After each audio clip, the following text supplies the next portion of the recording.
आपकी खुशी में, आपके गम में, आपकी आंसुओं में, आपकी मुस्कुराहटों में, आपके आज में, आपके कल में, आपके साथ होगी एक कहानी और मैं। नमस्कार दोस्तों, आप सभी का स्वागत है मेरे चैनल कथा सागर में। दोस्तों, आज मैं आप सब लोगों के लिए रविंद्रनाथ टैगोर जी की लिखी कहानी पत्नी का पत्र लेकर आई हूँ। ये कहानी बहुत ही रोचक है, आशा करती हूँ आपको पसंद ज़रूर आएगी। तो इससे पहले कि इस कहानी को शुरू करूं, आप सब लोगों से मैं एक रिक्वेस्ट करना चाहूँगी कि अगर आप लोग मेरे इस चैनल पे कहानियाँ सुन रहे हैं और पसंद भी कर रहे हैं तो मेरे इस चैनल को सब्सक्राइब ज़रूर कीजिएगा। साथ ही इसे अपने दोस्तों और जानकारों में जल्दी से शेयर कर लीजिएगा ताकि ये कहानियाँ आप लोगों के दोस्तों जानकारों तक भी पहुँच सके जो इंटरेस्टेड हों। तो चलिए दोस्तों, आज की इस छोटी सी कहानी की शुरुआत करते हैं। श्री चरण कमलेशु, आज हमारे विवाह को 15 वर्ष हो गए, लेकिन अभी तक मैंने कभी तुमको चिट्ठी ना लिखी। सदा तुम्हारे पास ही बनी रही, न जाने कितनी बातें कहती सुनती रही, पर चिट्ठी लिखने लायक दूरी कभी नहीं मिली। आज मैं श्री क्षेत्र में तीर्थ करने आई हूँ, तुम अपने ऑफिस के काम में लगे हुए हो। कलकत्ता के साथ तुम्हारा वही संबंध है जो घोंगे के साथ शंख का होता है। वो तुम्हारे तन मन से चिपक गया है, इसीलिए तुमने ऑफिस में छुट्टी की दरखास्त नहीं दी। विधाता की इच्छा यही थी, उन्होंने मेरी छुट्टी की दरखास्त मंजूर कर ली। मैं तुम्हारे घर की मंझली बहू हूँ, पर आज 15 वर्ष बाद इस समुद्र के किनारे खड़े होकर मैं जान पाई हूँ कि अपने जगत और जगदीश्वर के साथ मेरा एक संबंध और भी है। इसीलिए मैं आज साहस करके ये चिट्ठी लिख रही हूँ। इसे तुम अपने घर की मंझली बहू की ही चिट्ठी मत समझना।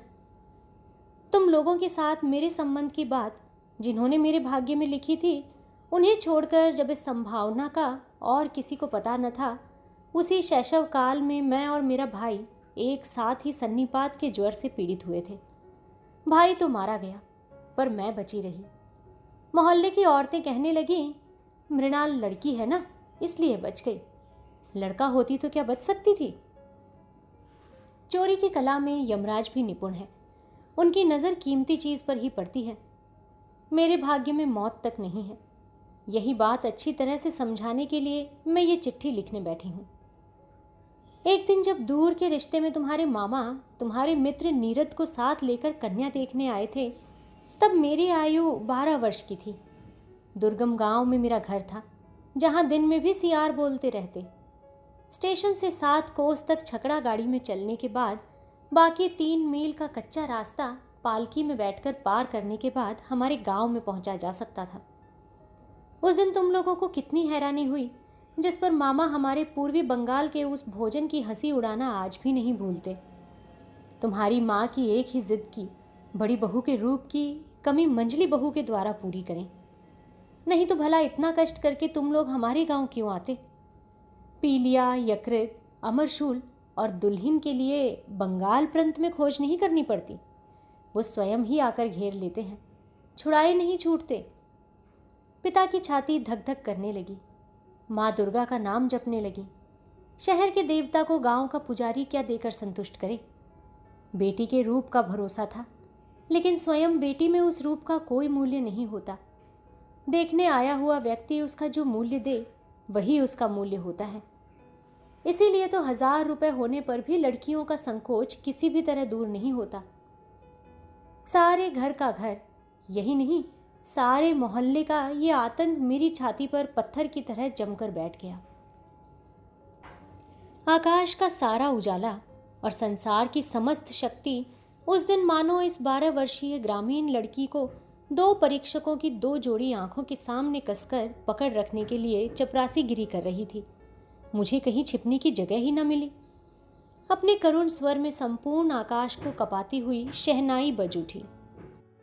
मैं तुम लोगों के यहाँ आ पहुंची। मेरे सारे ऐबों का ब्यौरेवर हिसाब लगाकर गृहिणियों को ये स्वीकार करना पड़ा कि सब कुछ होते हुए भी मैं सुंदर ज़रूर हूँ। ये बात सुनते ही मेरी बड़ी जेठानी का चेहरा भारी हो गया। लेकिन सोचती हूँ, मुझे रूप की ज़रूरत ही क्या थी। रूप नामक वस्तु को अगर किसी त्रिपुंडी पंडित ने गंगा मिट्टी से गढ़ा हो तो उसका तो आदर हो, लेकिन उसे तो विधाता ने केवल अपने आनंद से निर्मित किया है। इसीलिए तुम्हारे धर्म के संसार में उसका कोई मूल्य नहीं। मैं रूपवती हूँ, इस बात को भूलने में तुम्हें बहुत दिन नहीं लगे, लेकिन मुझ में बुद्धि भी है, ये बात तुम लोगों को पग पग याद करनी पड़ी। मेरी ये बुद्धि इतनी प्रकृत है कि तुम लोगों की घर गृहस्थी में इतना समय काट देने पर भी वो आज भी टिकी हुई है। मेरी इस बुद्धि से माँ बड़ी चिंतित रहती थी। नारी के लिए ये तो एक बला ही है। बाधाओं को मानकर चलना जिसका काम है, वो यदि बुद्धि को मानकर चलना चाहे तो ठोकर खा खा कर उसका सिर तो फूटेगा ही। लेकिन तुम ही बताओ, मैं क्या करूं? तुम लोगों के घर की बहू को जितनी बुद्धि दे डाली है, अब मैं उसे लौटाऊं भी तो किसको? तुम लोग मुझे पुरखिन कहकर दिन रात गाली देते रहे।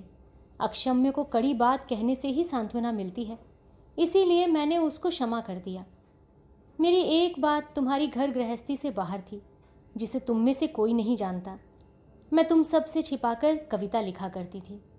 वो भले ही कूड़ा करकट क्यों न हो, पर तुम्हारे अंतःपुर की दीवार न उठ सकी। वहीं मुझे मृत्यु मिलती थी, वहीं पर मैं रो पाती थी। मेरे भीतर तुम लोगों की मंझली बहू के अतिरिक्त जो कुछ था, उसे तुम लोगों ने कभी पसंद नहीं किया, क्योंकि उसे तुम लोग पहचान ही नहीं पाए। मैं कवि हूँ, ये बात 15 वर्ष में भी तुम लोगों की पकड़ में नहीं आई। तुम लोगों के घर की प्रथम स्मृतियों में मेरे मन में जो सबसे ज़्यादा जगती रहती है, वो है तुम लोगों की गौशाला। अंतःपुर को जाने वाले जीने की बगल के कोठे में तुम लोगों की गायें रहती हैं। सामने के आंगन को छोड़कर उनके हिलने डुलने के लिए और कोई जगह न थी। आंगन के कोने में गायों को भूसा देने के लिए काठ की नांद थी। सवेरे नौकर को तरह तरह के काम रहते, इसलिए भूखी गायें नांद के किनारों को चाट चाट कर चबा चबा कर खुरच देती। मेरा मन रोने लगता। मैं गंवई गांव की बेटी जिस दिन पहली बार तुम्हारे घर में आई, उस दिन उस बड़े शहर के बीच मुझे वो गायें और 3 बछड़े चिर परिचित आत्मीय जैसे जान पड़े। जितने दिन भी मैं रही, बहू रही, खुद न खाकर छिपा छिपा कर मैं उन्हें खिलाती रही। जब बड़ी हुई तब गायों के प्रति मेरी प्रत्यक्ष ममता देखकर मेरे साथ हंसी मजाक का संबंध रखने वाले लोग मेरे गोत्र के बारे में संदेह प्रकट करते रहे। मेरी बेटी जन्मते ही मर गई। जाते समय उसने साथ चलने के लिए मुझे भी पुकारा। अगर वो बची रहती तो मेरे जीवन में जो कुछ महान है, जो कुछ सत्य है, वो सब मुझे ला देती। तब मैं मंझली बहू से एकदम माँ बन जाती। गृहस्थी में बंधी रहने पर भी माँ विश्व भर की माँ होती है, पर मुझे माँ होने की वेदना ही मिली, मातृत्व की मुक्ति प्राप्त नहीं हुई। मुझे याद है, अंग्रेज़ डॉक्टर को हमारे घर का भीतरी भाग देखकर बड़ा आश्चर्य हुआ था और जच्चा घर देखकर नाराज़ होकर उसने डांट फटकार भी लगाई थी। सदर में तो तुम लोगों का छोटा सा बाग है, कमरे में भी साज श्रृंगार की कोई कमी नहीं, पर भीतर का भाग मानो पश्मीने के काम की उल्टी परत हो। वहाँ न कोई लज्जा है, न सौंदर्य, न श्रृंगार। उजाला वहाँ टिमटिमाता रहता है, हवा चोर की भांति प्रवेश करती है। आंगन का कूड़ा करकट हटने का नाम नहीं लेता। फर्श और दीवार पर कालीमा अक्षय बनकर विराजती है। लेकिन डॉक्टर ने एक भूल की थी। उसने सोचा था कि शायद इस समय को रात दिन दुख होता होगा। बात बिल्कुल उल्टी है। अनादर नाम की चीज़ राख की तरह होती है।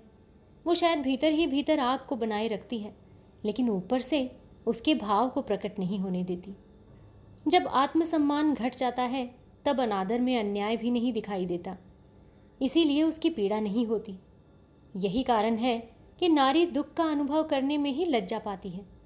इसीलिए मैं कहती हूँ, अगर तुम लोगों की व्यवस्था यही है कि नारी को दुख पाना ही होगा, तो फिर जहाँ तक संभव हो उसे अनादर में रखना ही ठीक है।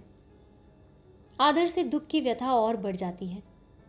तुम मुझे चाहे जैसे रखते, मुझे दुख है, ये बात कभी मेरे ख्याल में भी नहीं आई। जच्चा घर में जब सिर पर मौत मंडराने लगी थी, तब भी मुझे कोई डर नहीं लगा। हमारा जीवन ही क्या है कि मौत से डर पड़े। जिनके प्राणों को आदर और यत्न से कसकर बांध लिया गया हो, मरने में बस उन्हीं को कष्ट होता है। उस दिन अगर यमराज मुझे घसीटने लगते तो मैं उसी तरह उखड़ जाती, जिस तरह पोली ज़मीन से घास बड़ी आसानी से जड़ समेत खिंच जाती है। बंगाल की बेटी तो बात बात में मरना चाहती है, लेकिन इस तरह मरने में कौन सी बहादुरी है। हम लोगों के लिए मरना इतना आसान है कि मरते हुए भी लज्जा आती है। मेरी बेटी संध्या तारे की तरह क्षण भर के लिए उदित होकर अस्त हो गई। मैं फिर से अपने दैनिक कामों में और गाय बछड़ों में वापस लग गई। इसी तरह मेरा जीवन आखिर तक जैसे तैसे कट जाता। आज तुम्हें ये चिट्ठी लिखने की ज़रूरत न पड़ती, लेकिन कभी कभी हवा एक मामूली सा बीज उड़ाकर ले जाती है और पक्के दालान में पीपल का अंकुर फूट उठता है और होते होते उसी से लकड़ी पत्थर की छाती विदीर्ण होने लग जाती है। मेरी गृहस्थी की पक्की व्यवस्था में भी जीवन का एक छोटा सा कण न जाने कहाँ से उड़कर आ पड़ा। तभी से दरार शुरू हो गई जब विधवा माँ की मृत्यु के बाद मेरी बड़ी जेठानी की बहन बिंदु ने अपने चचेरे भाइयों के अत्याचार के मारे एक दिन हमारे घर में अपनी दीदी के पास आश्रय लिया था। तब तुम लोगों ने सोचा था ये कहाँ की बला आ गई। आग लगे मेरे स्वभाव को, करती भी क्या। तुम सब मन ही मन खींच उठे हो। इसीलिए उस निराश्रिता लड़की को घेर कर मेरा संपूर्ण मन यकाएक जैसे कमर बांध कर खड़ा हो गया हो। पराए घर में पराए लोगों की अनिच्छा होते हुए भी आश्रय लेना कितना बड़ा अपमान है। ये अपमान भी जिसे विवश होकर स्वीकार करना पड़ा हो, उसे क्या धक्का देकर एक कोने में डाल दिया जाता है। बाद में मैंने अपनी बड़ी जेठानी की दशा देखी। उन्होंने अपनी गहरी संवेदना के कारण ही बहन को अपने पास बुलाया था, लेकिन जब उन्होंने देखा कि इसमें पति की इच्छा नहीं है, तो उन्होंने ऐसा भाव दिखाना शुरू किया मानो उन पर कोई बड़ी बला आ पड़ी हो, मानो अगर वो किसी तरह दूर हो सके तो जान बचे। उन्हें इतना साहस ना हुआ कि वो अपनी अनाथ बहन के प्रति खुले मन से स्नेह प्रकट कर सकें। वो पतिव्रता थीं। उनका ये संकट देखकर मेरा मन और भी दुखी हो उठा। मैंने देखा बड़ी जेठानी ने खास तौर से सबको दिखा दिखा कर बिंदु के खाने पहनने की ऐसी रद्दी व्यवस्था की और उसे घर में इस तरह नौकरानियों के से काम सौंप दिए कि मुझे दुख ही नहीं लज्जा भी हुई। मैं सबके सामने इस बात को प्रमाणित करने में लगी रहती थी कि हमारी गृहस्थी को बिंदु बहुत सस्ते दामों में मिल गई है, ढेरों काम करती है, फिर खर्च की दृष्टि से बेहद सस्ती है। मेरी बड़ी जेठानी के पितरंश में कुल के अलावा और कोई बड़ी चीज़ ना थी, न रूप था न धन। किस तरह मेरे ससुर के पैरों पड़ने पर तुम लोगों के घर में उनका ब्याह हुआ था, ये बात तुम अच्छी तरह जानते हो। वो सदा यही सोचती रहीं कि उनका विवाह तुम्हारे वंश के प्रति बड़ा भारी अपराध था।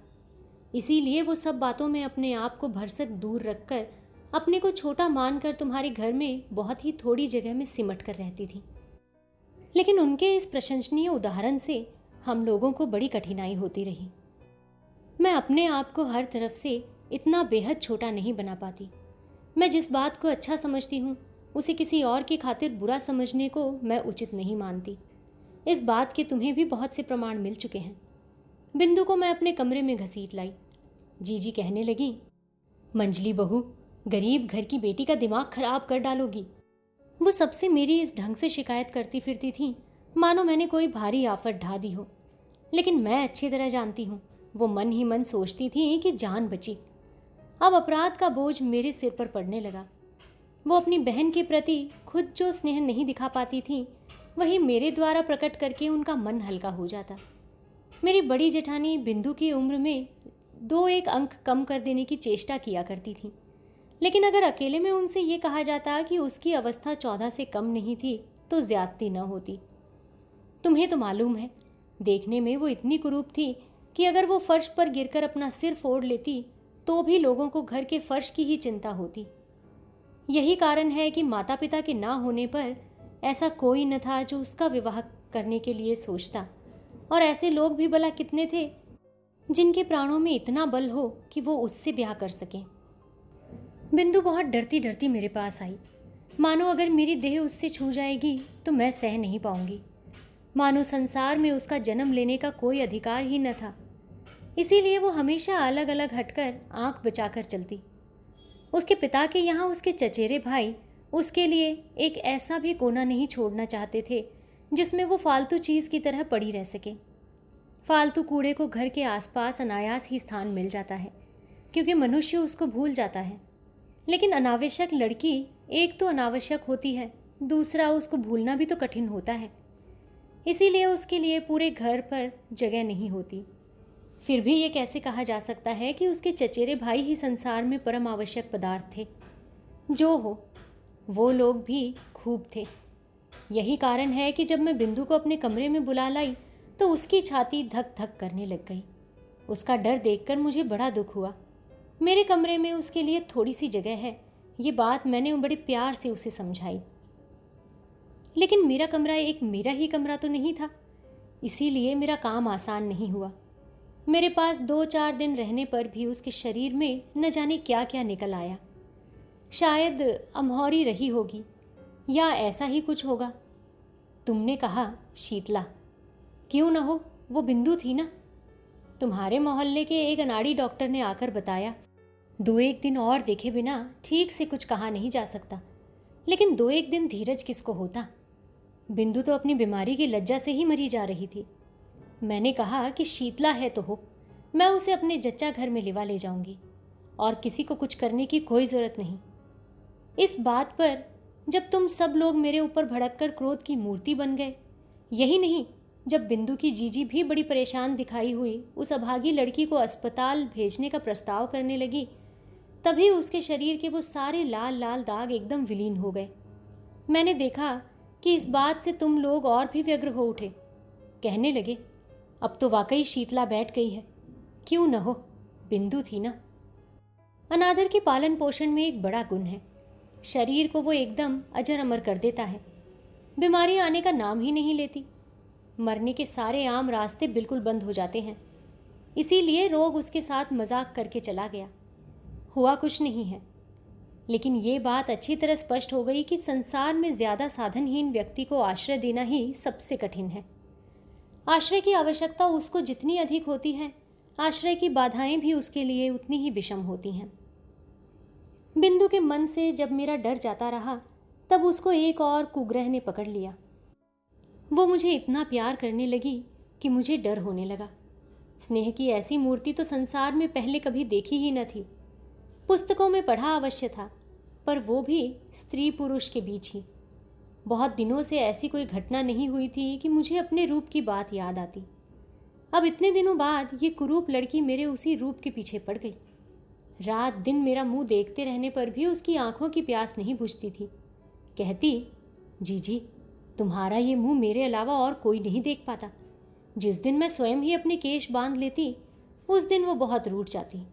अपने हाथों से मेरे केश भार को हिलाने डुलाने में उसे बड़ा आनंद आता। कभी कहीं दावत में जाने के अतिरिक्त और कभी तो मुझे साज श्रृंगार की आवश्यकता पड़ती ही न थी, लेकिन बिंदु मुझे तंग करके थोड़ा बहुत सजाती रहती। वो लड़की मुझे लेकर बिल्कुल पागल हो गई थी। तुम्हारे घर के भीतरी हिस्से में कहीं रत्ती भर भी मिट्टी न थी। उत्तर की ओर की दीवार में नाली के किनारे न जाने कैसे एक गाब का पौधा निकला। जिस दिन जान पड़ता कि धरती पर वसंत आ गया है और जिस दिन मेरी घर गृहस्थी में जुटी हुई इस अनादृत लड़की के मान का और छोर किसी तरह रंग उठा, उस दिन मैंने जाना कि हृदय के जगत में भी वसंत की हवा बहती है। वो किसी स्वर्ग से आती है, गली के मोड़ से नहीं। बिंदु के स्नेह के दुस्सह वेग ने मुझे अधीर कर डाला था। मैं मानती हूँ कि मुझे कभी कभी उस पर क्रोध आ जाता, लेकिन उस स्नेह में मैंने अपना एक ऐसा रूप देखा जो जीवन में पहले कभी नहीं देख पाई थी। वही मेरा मुख्य स्वरूप है।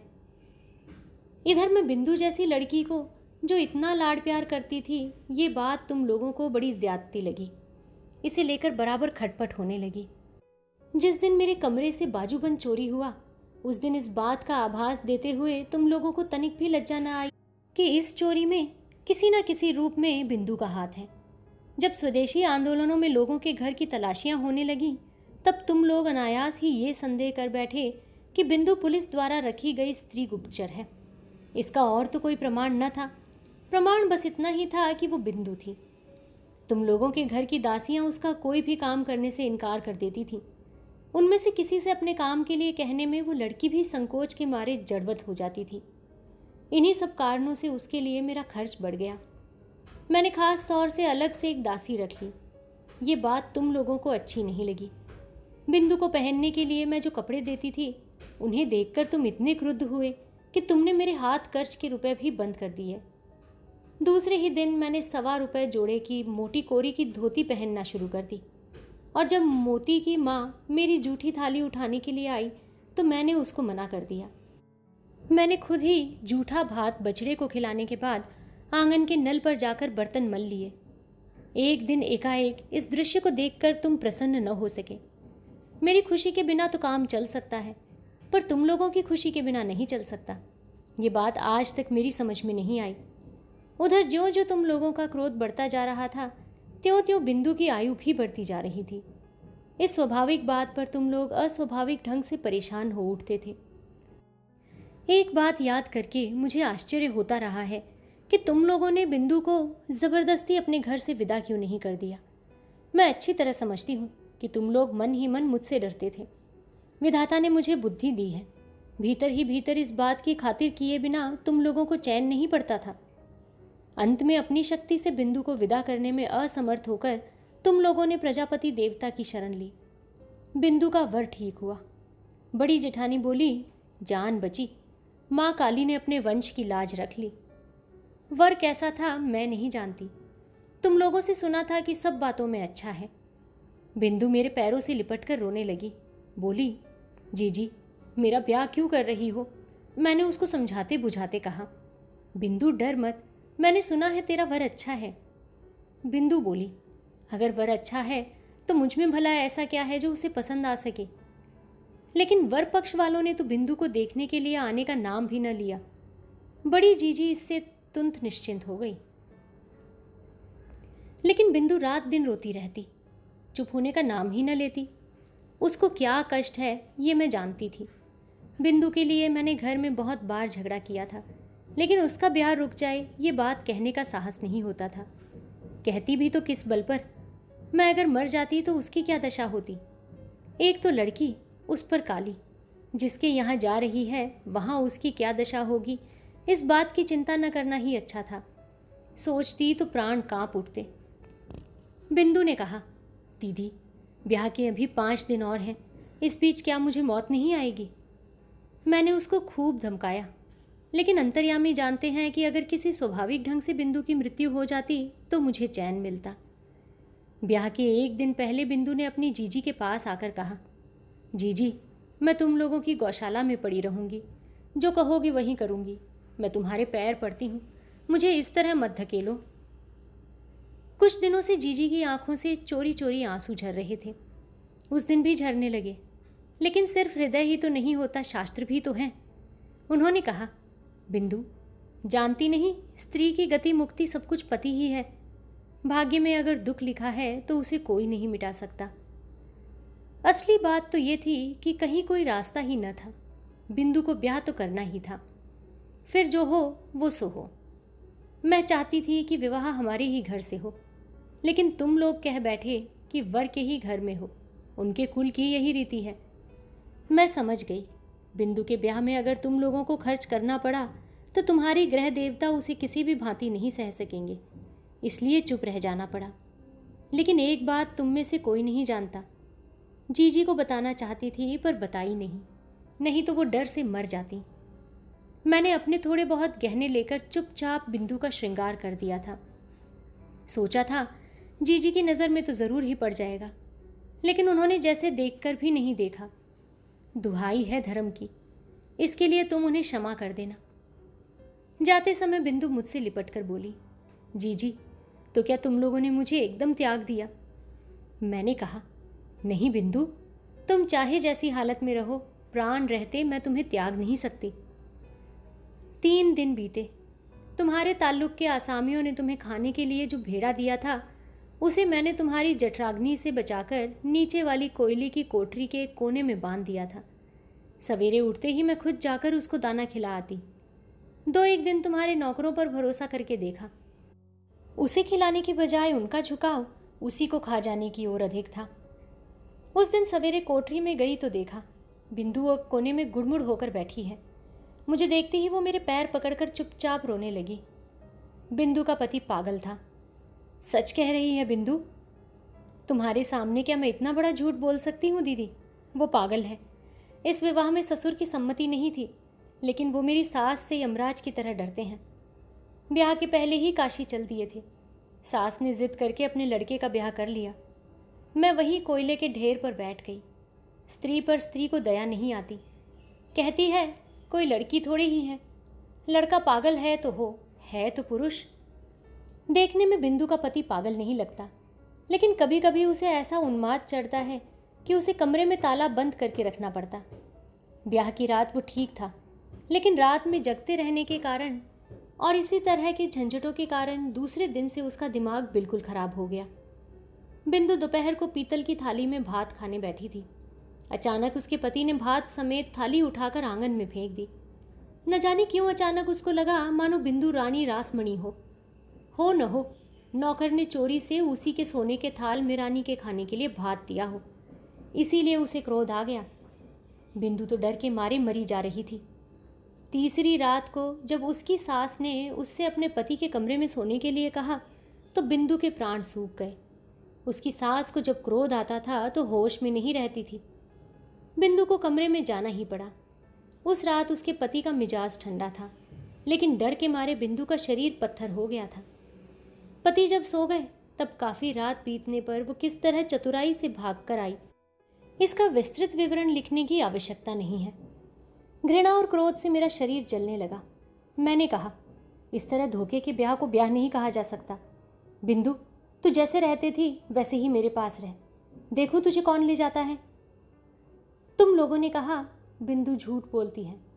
मैंने कहा वो कभी झूठ नहीं बोलती। तुम लोगों ने कहा तुम्हें कैसे मालूम, और मैंने कहा मैं अच्छी तरह जानती हूँ। तुम लोगों ने मुझे डर दिखाया।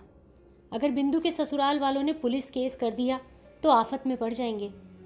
मैंने कहा क्या अदालत ये बात न सुनेगी कि उसका ब्याह धोखे से पागलवर के साथ कर दिया गया है। तुमने इस पर भी कहा, तो क्या उसके लिए अदालत जाएंगे, हमें ऐसी क्या गरज है। मैंने कहा जो कुछ मुझसे बन पड़ेगा अपने गहने बेचकर भी करूँगी। तुम लोगों ने कहा क्या वकील के घर तक दौड़ोगी। अब इस बात का क्या जवाब होता, सिर ठोकने के अलावा और कर भी क्या सकती थी। उधर बिंदु की ससुराल से उसके जेठ ने आकर बहुत बड़ा हंगामा कर दिया। कहने लगा थाने में रिपोर्ट कर दूंगा। नहीं जानती जिसने मेरा आश्रय लिया हो उसे पुलिस के डर से फिर उस कसाई को लौटाना पड़े, ये बात मैं किसी भी प्रकार नहीं मान सकती थी। उसी समय बिंदु ने स्वयं बाहर निकलकर अपने जेठ को आत्मसमर्पण कर दिया था। वो समझ गई थी कि अगर वो इस घर में रही तो मैं बड़ी मुश्किल में पड़ जाऊंगी। बीच में भाग आने से बिंदु ने अपना दुख और भी बढ़ा लिया। उसकी सास का तर्क था कि उनका लड़का उसको खाए तो नहीं जा रहा था ना। संसार में बुरे पति के उदाहरण दुर्लभ नहीं हैं, उनकी तुलना में तो उनका लड़का सोने का चांद है। मेरी बड़ी जेठानी ने कहा जिसका भाग्य ही खराब हो उसके लिए रोने से क्या फ़ायदा, पागल वागल जो भी हो है तो स्वामी ही। तुम लोगों के मन में लगातार उस सती साध्वी का दृष्टांत याद आ रहा था जो अपने कोढ़ी पति को अपने कंधों पर बिठाकर वैश्या के यहाँ ले गई थी। संसार भर में कायरता के सबसे बड़े अधम आख्यान का प्रचार करते हुए तुम लोगों के पुरुष मन को तनिक भी संकोच न हुआ। इसीलिए मानव जन्म पाकर भी तुम लोग बिंदु के व्यवहार पर क्रोध कर सके, उससे तुम्हारा सिर नहीं झुका। बिंदु के लिए मेरी छाती फटी जा रही थी, लेकिन तुम लोगों का व्यवहार देखकर मेरी लज्जा का अंत न था। मैं तो गांव की लड़की थी जिस पर तुम लोगों के घर पर आ पड़ी। फिर भगवान ने न जाने मुझे किस तरह ऐसी बुद्धि दे दी। धर्म संबंधी तुम लोगों की ये चर्चा मुझे किसी भी प्रकार सहन नहीं हुई। मैं निश्चयपूर्वक जानती थी कि बिंदु मर भले ही जाए, वो अब हमारे घर लौटकर नहीं आएगी, लेकिन मैं तो उसे ब्याह के दिन से पहले ये आशा दिला चुकी थी कि प्राण रहते उसे नहीं छोड़ेगी। मेरा छोटा भाई शरद कलकत्ता में कॉलेज में पढ़ता था। तुम तो जानते ही हो, तरह तरह से वॉलंटियरी करना, प्लेग वाले मोहल्लों में चूहे मारना, दामोदर में बाढ़ जाने की खबर सुनकर दौड़ पड़ना, इन सब बातों में उसका इतना उत्साह था कि एफए की परीक्षा में लगातार 2 बार फेल होने पर भी उसके उत्साह में कोई कमी नहीं आई। मैंने उसे बुलाकर कहा, शरद, जैसे भी हो बिंदु की खबर पाने का इंतज़ाम तुझे करना ही पड़ेगा। बिंदु को मुझे चिट्ठी भेजने का साहस नहीं होगा, वो भेजे भी तो मुझे मिल नहीं सकेगी। इस काम की बजाय यदि मैं उससे डाका डालकर बिंदु को लाने की बात कहती या उसके पागल स्वामी का सिर फोड़ देने के लिए कहती तो उसे ज़्यादा खुशी होती। शरद के साथ बातचीत कर ही रही थी, तभी तुमने कमरे में आकर कहा, तुम फिर ये क्या बखेड़ा कर रही हो। मैंने कहा, वही तो शुरू से करती आई हूँ, जब से तुम्हारे घर आई हूँ, लेकिन नहीं, वो तो तुम ही लोगों की कीर्ति है। तुमने पूछा, बिंदु को लाकर फिर कहीं छिपा रखा है क्या। मैंने कहा, बिंदु अगर आती तो मैं ज़रूर ही छिपा कर रख लेती, लेकिन वो अब नहीं आएगी। तुम्हें डरने की कोई ज़रूरत नहीं। शरद को मेरे पास देखकर तुम्हारा संदेह और भी बढ़ गया। मैं जानती थी कि शरद का हमारे यहाँ आना जाना तुम लोगों को पसंद नहीं है। तुम्हें डर था कि उस पर पुलिस की नज़र है। अगर कभी किसी राजनीतिक मामले में फंस गया तो तुम्हें भी फंसा डालेगा। इसीलिए मैं भैया दूज का तिलक भी आदमी के हाथों उसी के पास भिजवा देती थी, उसे अपने घर नहीं बुलाती थी। एक दिन तुमसे सुना कि बिंदु फिर भाग गई है, इसलिए उसका जेठ हमारे घर उसे खोजने आया है। सुनते ही मेरी छाती में शूल चुभ गए। उस अभागिनी का असह्य कष्ट तो मैं समझ गई, पर कुछ करने का कोई रास्ता न था। शरद पता करने दौड़ा। शाम को लौटकर मुझसे बोला, बिंदु अपने चचेरे भाइयों के यहाँ गई थी, लेकिन उन्होंने अत्यंत क्रुद्ध होकर उसी वक्त उसे फिर ससुराल पहुँचा दिया। इसके लिए उन्हें हर्जाने का और गाड़ी के किराए का जो दंड भोगना पड़ा, उसकी खार अब भी उनके मन से नहीं गई है। श्री क्षेत्र की तीर्थ यात्रा करने के लिए तुम लोगों की काकी तुम्हारे यहाँ आकर ठहरी। मैंने तुमसे कहा मैं भी जाऊंगी। अचानक मेरे मन में धर्म के प्रति श्रद्धा देखकर तुम इतने खुश हुए कि तुमने तनिक भी आपत्ति नहीं की। तुम्हें इस बात का भी ध्यान था कि अगर मैं कलकत्ता में रही तो फिर किसी न किसी दिन बिंदु को लेकर झगड़ा कर बैठूंगी। मेरे कारण तुम्हें बड़ी परेशानी थी। मुझे बुधवार को चलना था, रविवार को ही सब ठीक ठाक हो गया। मैंने शरद को बुलाकर कहा, जैसे भी हो बुधवार को पुरी जाने वाली गाड़ी में तुझे बिंदु को चढ़ा ही देना पड़ेगा। शरद का चेहरा खिल उठा। वो बोला, डर की कोई बात नहीं जीजी, मैं उसे गाड़ी में बिठाकर पुरी तक चला चलूँगा। इसी बहाने जगन्नाथपुरी के दर्शन भी हो जाएंगे। उस दिन शाम को शरद फिर आया। उसका मुंह देखते ही मेरा दिल बैठ गया। मैंने पूछा, क्या बात है शरद, शायद कोई रास्ता नहीं निकला? वो बोला, नहीं। मैंने पूछा, क्या उसे राज़ी नहीं कर पाए? उसने कहा, अब ज़रूरत भी नहीं है। कल रात अपने कपड़ों में आग लगाकर वो आत्महत्या करके मर गई। उस घर में जिस भतीजे से मैंने मेल बढ़ा लिया था, उसी से खबर मिली कि तुम्हारे नाम वो एक चिट्ठी रख गई थी, लेकिन वो चिट्ठी उन लोगों ने नष्ट कर दी। चलो, छुट्टी हुई। गांव भर के लोग चीख उठे, कहने लगे, लड़कियों का कपड़ों में आग लगाकर मर जाना तो अब एक फैशन हो गया है। तुम लोगों ने कहा, अच्छा नाटक है, हुआ करे, लेकिन नाटक का तमाशा सिर्फ बंगाली लड़कियों की साड़ी पर ही क्यों होता है?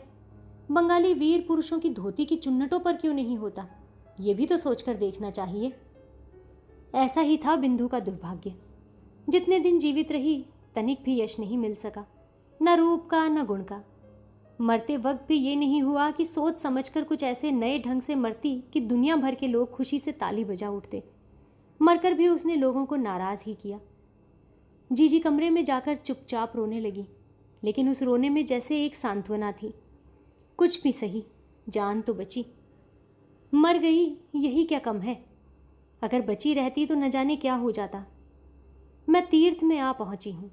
बिंदु के आने की तो ज़रूरत ही नहीं रही, लेकिन मुझे ज़रूरत थी। लोग जिसे दुख मानते हैं, वो तुम्हारी गृहस्थी में मुझे कभी नहीं मिला। तुम्हारे यहाँ खाने पहनने की कोई कमी नहीं। तुम्हारे बड़े भाई का चरित्र चाहे जैसा हो, तुम्हारे चरित्र में ऐसा कोई दोष नहीं जिसके लिए विधाता को बुरा कह सकूं। वैसे अगर तुम्हारा स्वभाव तुम्हारे बड़े भाई की तरह भी होता तो भी शायद मेरे दिन करीब करीब ऐसे ही कट जाते और मैं अपनी सती साध्वी बड़ी जेठानी की तरह पति देवता को दोष देने के बजाय विश्व देवता को ही दोष देने की चेष्टा करती। अतएव मैं तुमसे कोई शिकायत नहीं करना चाहती।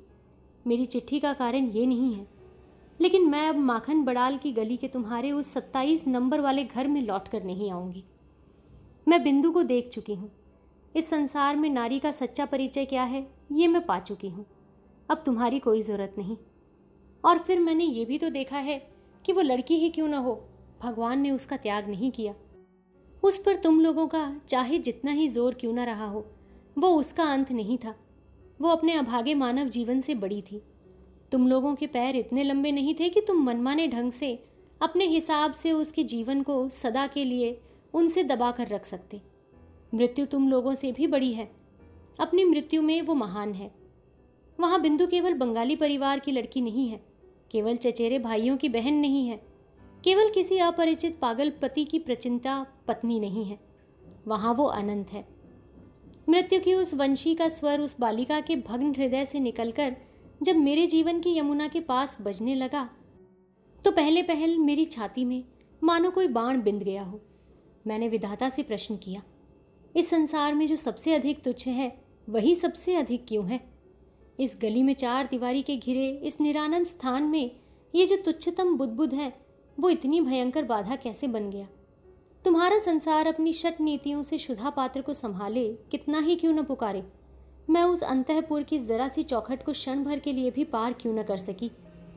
ऐसे संसार में ऐसा जीवन लेकर मुझे इस अत्यंत तुच्छ काट पत्थर की आड़ की ही तिल तिल कर क्यों मरना पड़ेगा? कितनी तुच्छ है ये मेरी प्रतिदिन की जीवन यात्रा। इसके बंधे नियम, बंधे अभ्यास, बंधी हुई बोली, बंधी हुई मार, ये सब कितनी तुच्छ है। फिर भी क्या अंत में दीनता के उस नागपाश बंधन की ही जीत होगी और अपने इस आनंद लोक की सृष्टि की हार? लेकिन मृत्यु की वंशी बजने लगी। कहाँ गई राजमित्रियों की बनाई हुई वो दीवार? कहाँ गया तुम्हारे घोर नियमों से बंधा वो कांटों का घेरा? कौन सा है वो दुख, कौन सा है वो अपमान जो मनुष्य को बंदी बनाकर रख सकता है? ये लो, मृत्यु के हाथ में जीवन की जय पताका उड़ रही है। अरे मंजली बहू, तुझे डरने की अब कोई ज़रूरत नहीं। मंजली बहू के इस तेरे खोल के छिन्न होते ही एक निमेष भी न लगा। तुम्हारी गली का मुझे कोई डर नहीं। आज मेरे सामने नीला समुद्र है, मेरे सिर पर आषाढ़ के बादल। तुम लोगों की रीति नीति के अंधेरे ने मुझे अब तक ढक रखा था। बिंदु ने आकर्षण भर के लिए उस आवरण के छेद में से मुझे देख लिया। वही लड़की अपनी मृत्यु द्वारा सिर से पैर तक मेरा वो आवरण उखाड़ गई। आज बाहर आकर देखती हूँ, अपना गौरव रखने के लिए कहीं जगह ही नहीं है। मेरा ये अनादृत रूप जिनकी आंखों को भाया है वो सुंदर आज संपूर्ण आकाश से मुझे निहार रहे हैं। अब मंजली बहू की खैर नहीं है। तुम सोच रहे होगे मैं मरने जा रही हूँ। डरने की कोई बात नहीं। तुम लोगों के साथ मैं ऐसा पुराना मजाक नहीं करूँगी। मीराबाई भी तो मेरी ही तरह नारी थी। उनकी जंजीरें भी तो कम नहीं थी। बचने के लिए उनको तो मरना ही नहीं पड़ा। मीराबाई ने अपने गीत में कहा था, बाप छोड़े माँ छोड़े, जहाँ कहीं जो भी है सब छोड़ दें, लेकिन मीरा की लगन वहीं रहेगी। अब जो होना है सो हो। ये लगन ही तो जीवन है। मैं भी जीवित रहूंगी। मैं बच गई, तुम लोगों के चरणों के आश्रय में छूटी हुई। मृणाल। तो दोस्तों, आशा करती हूँ आपको आज की हमारी ये कहानी पसंद ज़रूर आई होगी। ये कहानी एक नारी के व्यथित जीवन को दर्शाती है कि शादी के बाद में किस प्रकार उसका जीवन एकदम परिवर्तित हो जाता है और उसकी पहचान सिर्फ उस घर की एक बहू के रूप में रह जाती है। इतना ही नहीं, उस घर में रह रही अन्य नारियों की भी इतनी ही कदर रह जाती है। मानवता क्या एकदम मिट जाती है? तो दोस्तों, अगर ये कहानी आपको पसंद आई है तो एक कमेंट करके मुझे बताइएगा ज़रूर, और साथ ही इसे अपने दोस्तों और जानकारों में शेयर भी कीजिएगा। तो जल्दी ही आप लोगों से फिर से मुलाकात होगी एक नई कहानी के साथ।